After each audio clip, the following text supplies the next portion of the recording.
That's Elliot Friedman on his 32 Thoughts podcast on the Sabres. Is he still doing that podcast, or is he also going to a lake for the final summer? 32 Thoughts That of the was the season. final? Yeah, so they're taking some time off. All these insiders are going away for their vacations, and I feel like the league hasn't done the things yet. I guess the Ducks matched the offer sheet, so we did get that. Marty Biron now on the Western Hotline. Good morning, it's Jeremy and Joe. Jeremy is off this morning. A little bit of a rainy day here. Marty, we're supposed to be playing golf later, and I think we'll probably be fine, right?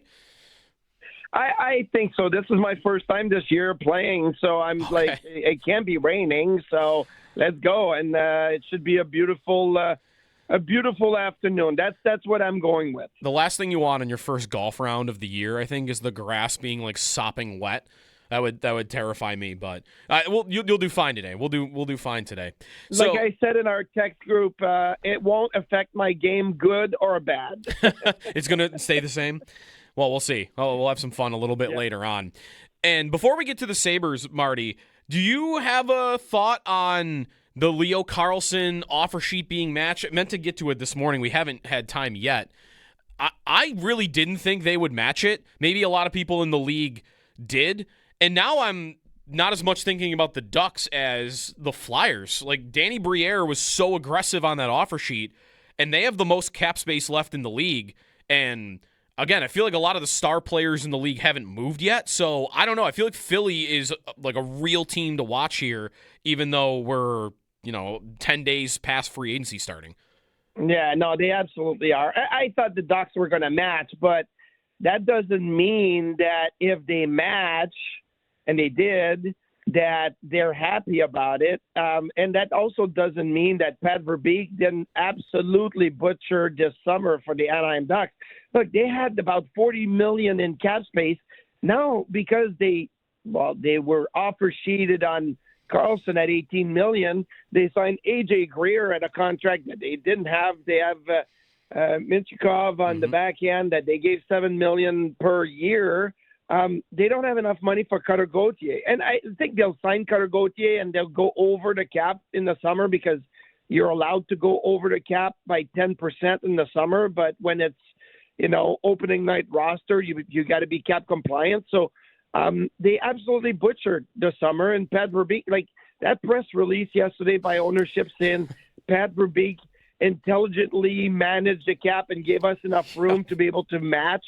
I mean, that's just crap. Like, it's just they're in a bad position. Now, the 4 first-rounder were not enough of a compensation. A first-rounder in 27, 28, 29, and 30, that's nothing. Like, if it was 4 first-rounder in 1 year, it would be different. But one a year for 4 years, that's not enough of a compensation. So I felt like they were going to match. Now, Danny Briere is going to turn around and potentially look at Adam Fantilli of the Columbus Blue Jackets.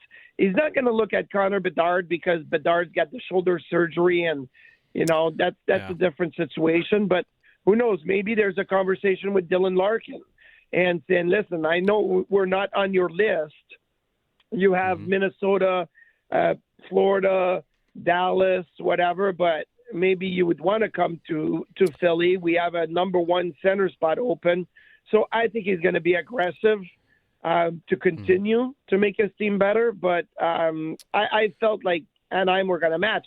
And I actually was surprised it took him long, but I guess it's all part of the gamesmanship, because when Philly put the offer down on Leo Carlsson, that money is tied up. It's basically Philly's cap hit until Anaheim matches. So that's the gamesmanship that's going on. Right. That's why it took 6 days. And they are back to having almost $30 million in space. If they didn't have the history they did with Cutter Gauthier, I would think, well, and they just turn around and offer sheet him.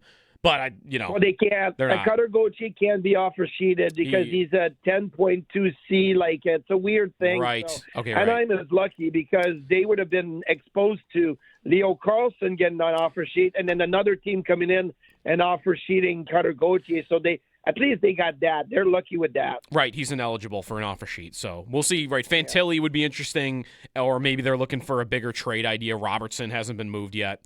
Well, Marty, what about for the Sabres and how aggressive they'll be from here to the start of the season? I think they could be done. I think that's what a lot of fans are trying to figure out, just is this it? And I don't even think it's a problem if this is it. But let's start with Hellebuyck at this point, because there still seems to be an expectation that he will get moved. And if that is the case, I don't know who really is in it other than Buffalo and maybe Carolina. I wonder where you stand on the age part for him and whether he's really worth courting as a big idea like this at age 33. I've tended to think that it's not a non-starter for me at all because there are so many star goalies that have played really well into their late 30s. But where do you stand on it? Yeah, Sergei Bobrovsky won back-to-back cups at 34 and 35. And Bobrovsky plays a much more athletic, younger man type of game. Connor Hellebuyck is very economical in the way that he plays. It's about positioning. It's about size. It's about reading of the play. I have zero problem with the age for Connor Hellebuyck, and I still think that even if he was 35, 36, and look, this contract is going to take him all the way to age 38, I have no problem with that. I think that he will be productive at a later age, and that is fine. It reminds me a lot of, and this may not go well with a lot of Sabres fans in a way, but Ed Belfour. Like, Ed Belfour was so economical in the way that he played, and he played until he was a lot older. And a lot of goalies did back then. Like Patrick Roy was very economical in the way that he played. The butterfly, the positioning and all of that. Now, all of the goalies start with more athleticism to their game, and then as they get older, they adjust.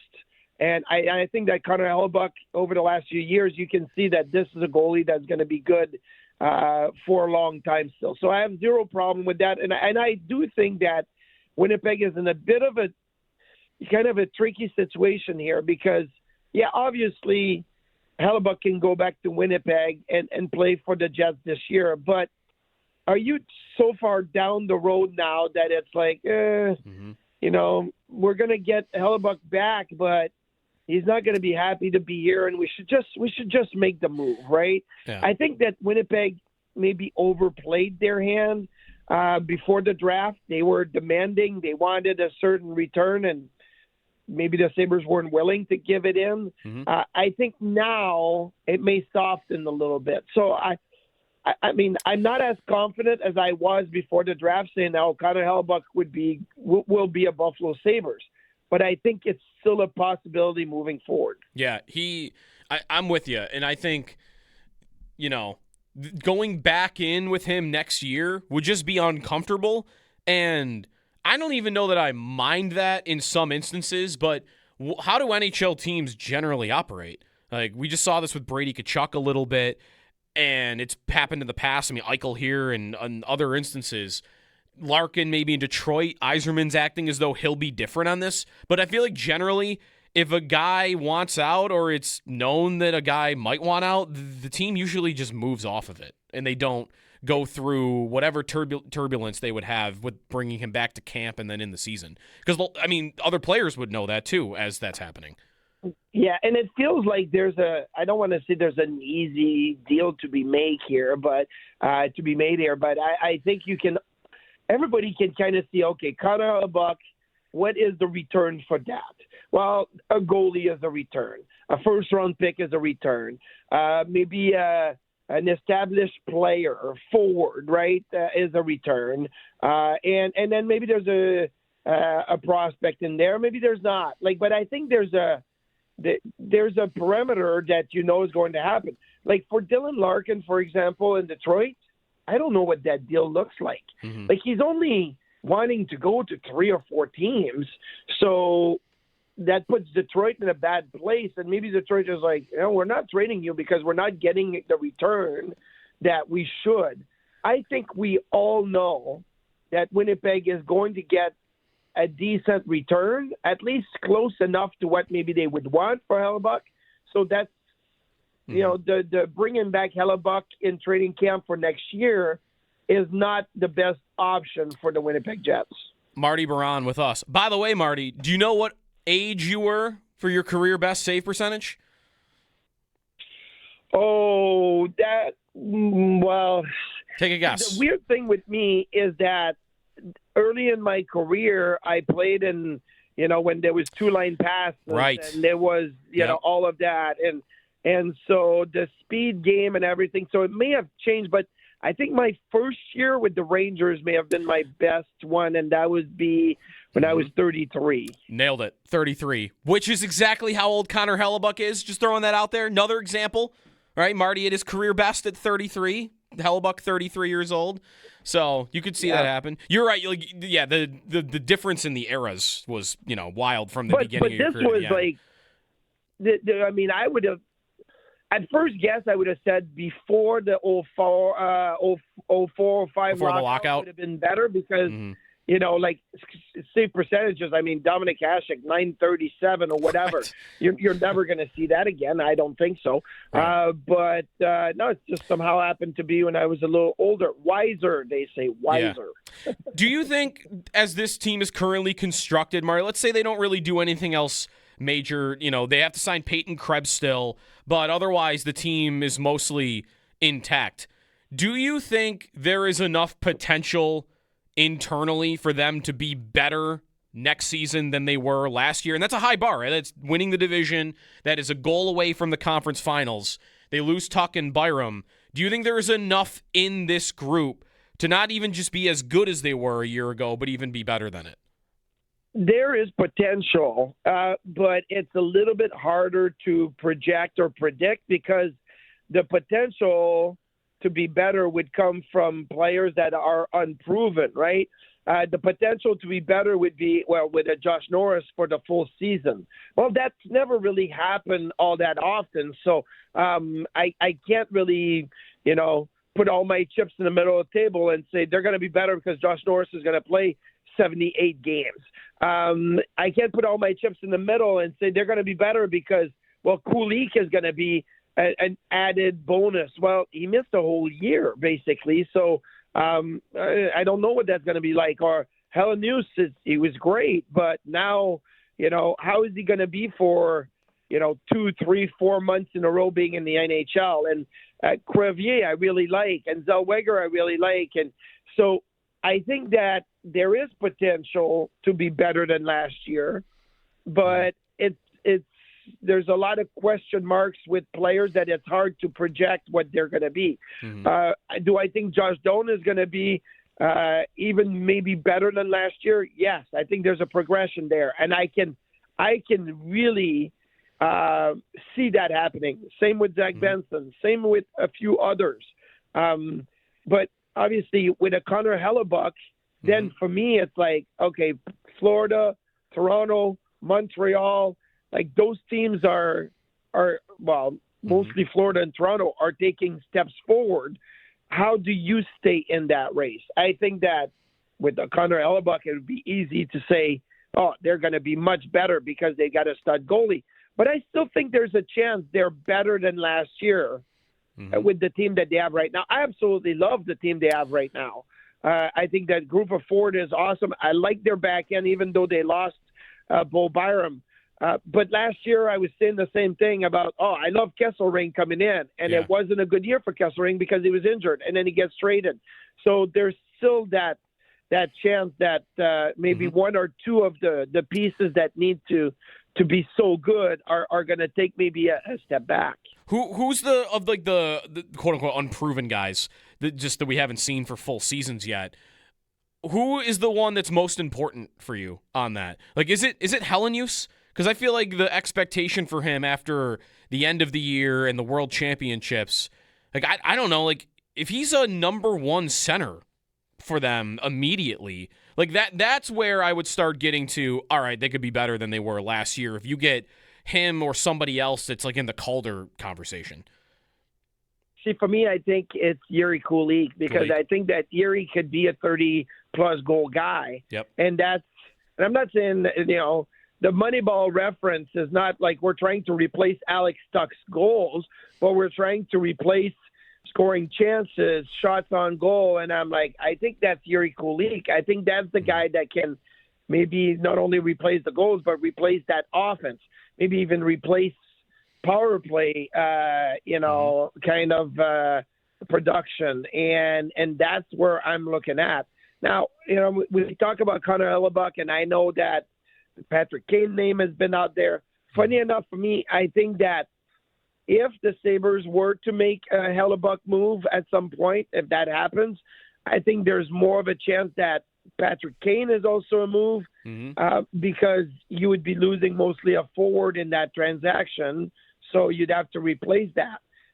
If they don't make the Connor Hellebuyck move and it doesn't come to a resolution, then I think it's very hard to see a Patrick Kane move because you've got too many forwards as it is, and good forwards to rely on. And the Yuri Kulik is, for me, the guy that would be the one that holds a bit of a key to the offense next year. Yeah, that's a good way of putting it on the Kane idea. We were doing this yesterday, like putting like just lines together, like if tonight was opening night. And you're right, like choosing who to leave out of the lineup right now is difficult. That if they were to sign Kane, and I do think there's merit to that idea, like he would help them on the power play.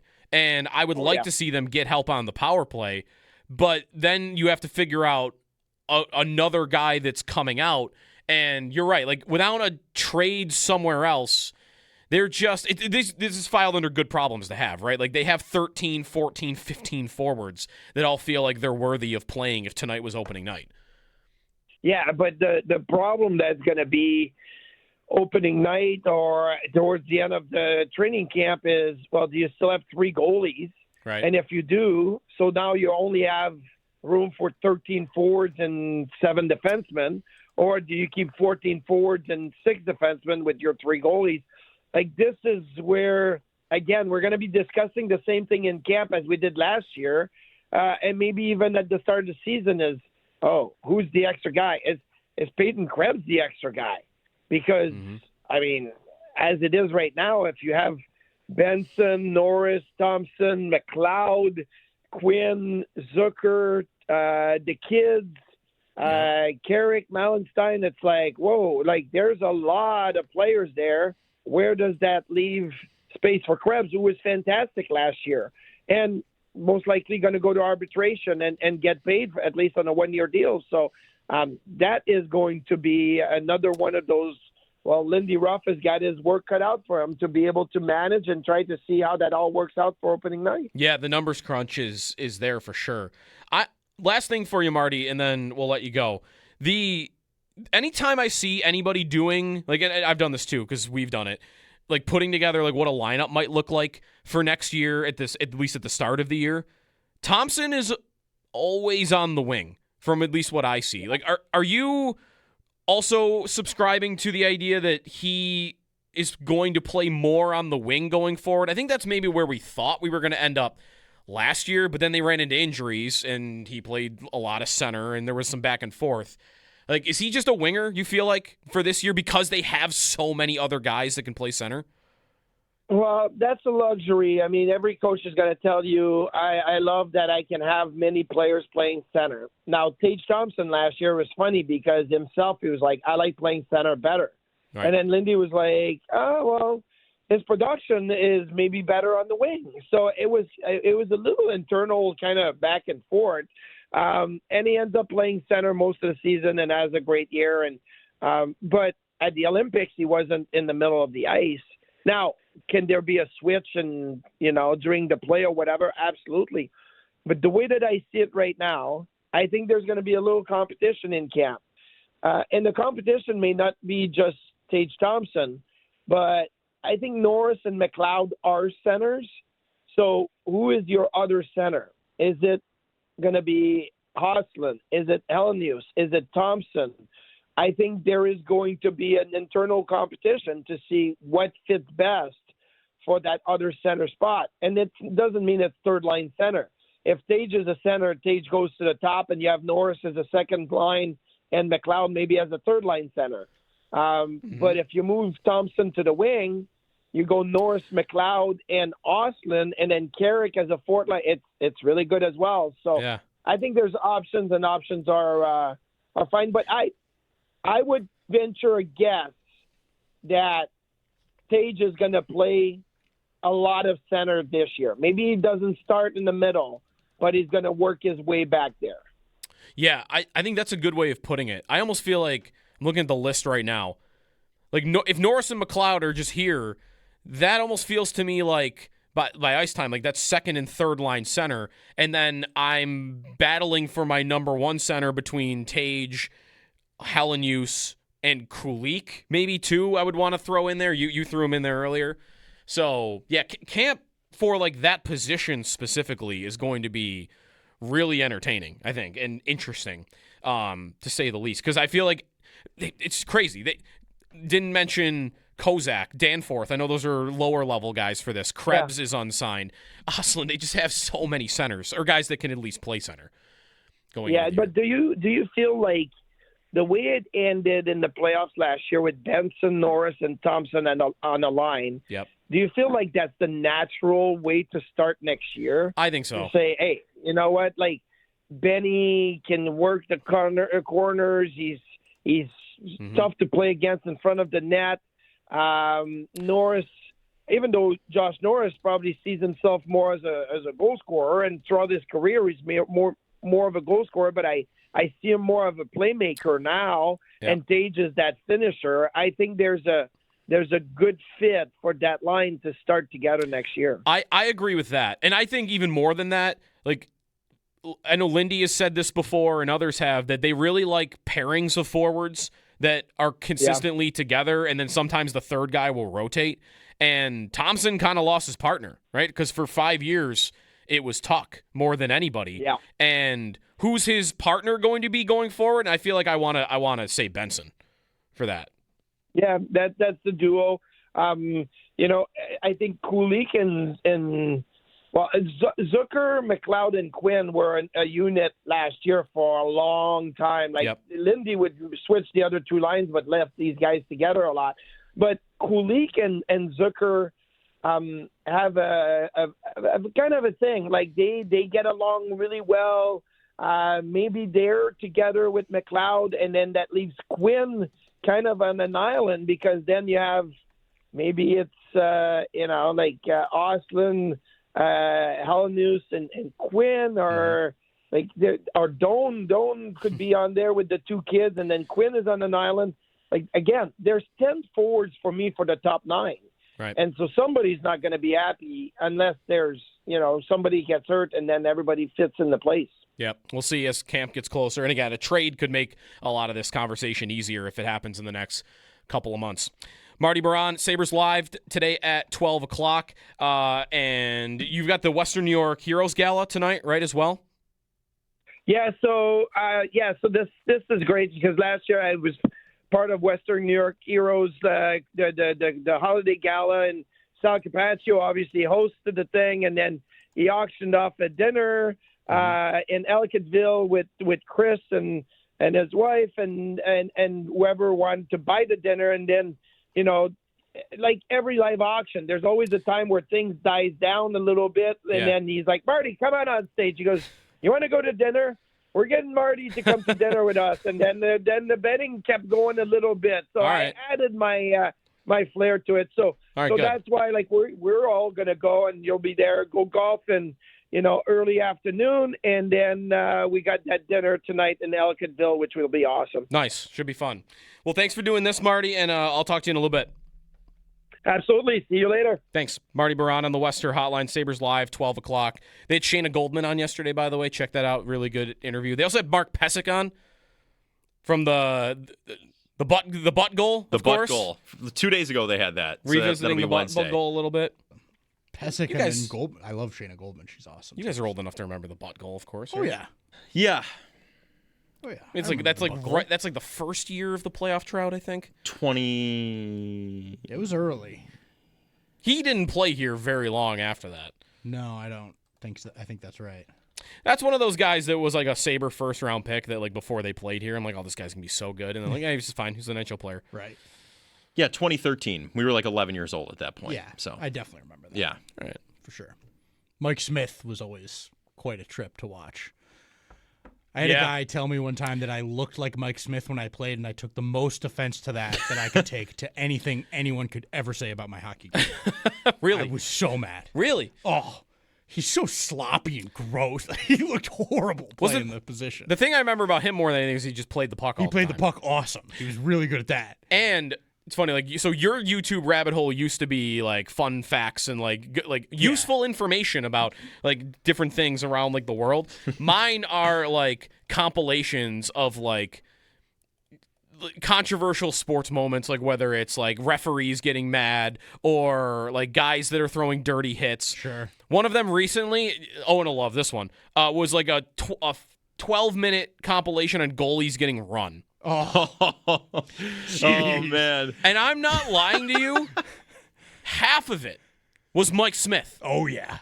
He kept popping into this compilation. I'm like, it's Mike Smith again. This guy looks like a psycho. This is the 7th time. Oh, he's crazy. And they were all him playing the puck behind the net and getting run behind the net. Yeah, because he would go back there and do it, and he would talk, and people would go back there and just like, this guy is so annoying. I am going to bulldoze him. And they would just annihilate. It was unbelievable. It was it's the best. Yeah, he used to get this is good. So you didn't like being compared to Mike Smith. Oh, I hated it. Who was your favorite comp? Pekka Rinne was my guy. That was your favorite one? I was big, and I played. All right. I liked it because I was a big, giant guy that played like a little guy, and that was Rinne.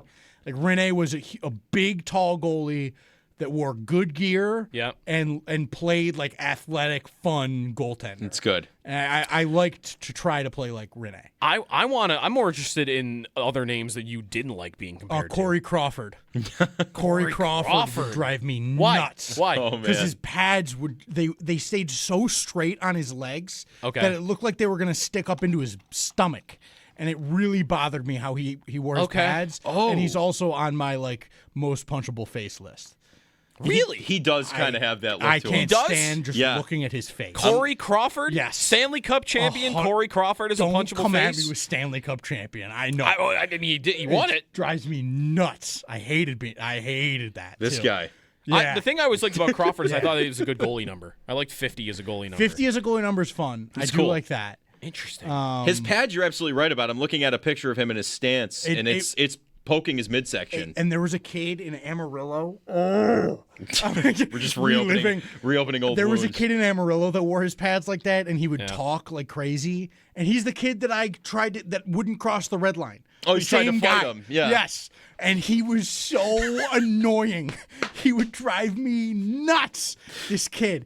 And I would try and fight him every time I saw him, and he wore his pads like that. And I hated him before I ever heard him talk because he wore his pads like Corey Crawford. There's fun game potential for down the road here in the summer. If we just say a goalie and Owen reacts to whether or not he would be furious or happy if he was compared. I could go very deep on that. I like it. That would be keep that in the logs. I'm writing that down. I'm jotting that down. All right. We got to take a break. Nick Mendola is coming up next on the World Cup quarterfinals. We still got to play World Cup of Joe. That's coming up as well here on WGR.